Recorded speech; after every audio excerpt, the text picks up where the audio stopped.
to share a few words. Thank you, Lori. I would like to say thank you for all of you. Oh, wait, maybe I'm on. It's okay. I would like to say thank you to everybody who have donated to help people like myself, because I am one of those nonprofit people that have had the privilege of being able to get the support that I have through ATTCH. It has been an amazing journey. I come from a family of Italian origin who my parents came from Italy, first generation Italians, and they were non-educated people, dark-haired people. I was born what they call an albino with white hair, legally blind, so I wasn't able to see very much either. Still can't, because I'm still an albino, I guess, unfortunately. But I wanted to share all that to say my parents didn't know how to deal with a different child, so they neglected us totally as kids. But I felt it worse because I was the third child of 4, and my parents only wanted 2, and I constantly heard about that. So that with that, I felt lots of rejection, hopelessness, unloved, unwantedness, and grew up to never marry, to never have children, never experience real special love in relationships, because I kept struggling with not feeling loved and accepted in general. I became a Christian at a young age, and as a result, I didn't ever get into drugs or alcohol or anything, but I wanted to say how much I appreciate that I was able to find ATTCH last year, and with their support, I was able to get lots of help, even for someone my age, because I'm an older person. And I'm grateful for being able to learn that there was hope for someone like me.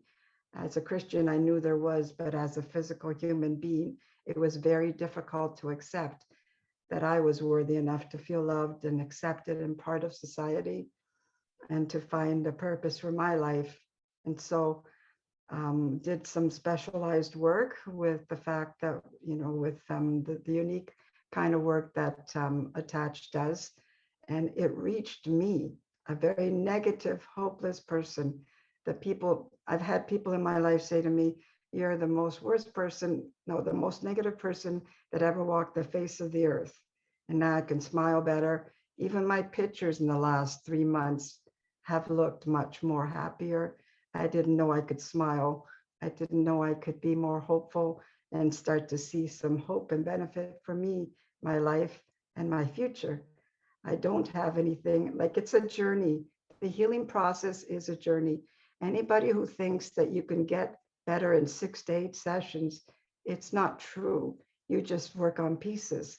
I walk along like feeling like a puzzle, and I have lots of pieces filled into my big 2,000-piece puzzle, but there's still pieces that I'm still working on, trying to continue to put in there. And that's one step at a time, one day at a time, with the help that is given to me, and with the strategies that I've learned and keep learning. I will continue to keep working and working towards the journey that I walk on. And I want to thank Lori and ATTCH and everybody who donated to help someone like me, because I've been on ODSP all my life. And without this help, I never would have had a chance to find some hope and some future. So I encourage and ask, to continue to keep people like me in your thoughts and prayers, and to be able to keep helping, because you just don't know who you're going to save. So thank you so much for this time and this opportunity to share, and to everyone else who listened to my story. Thank you. Oh, thank you, Silvana. That was so beautiful of you to share. And you're right, it is a process, right? Healing is a journey, and Victoria will talk about our outcome measures tonight.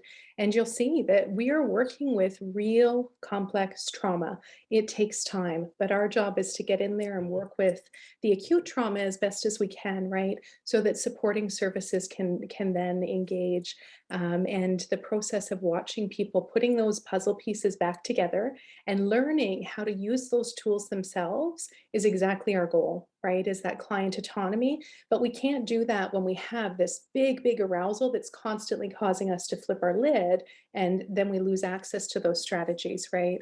So we need to depotentiate that fear, depotentiate that pain, to then be able to start to regulate and use tools. So, yeah, I'm so grateful for your time and your words, and the healing that we've been able to witness. So thank you again, Silvana.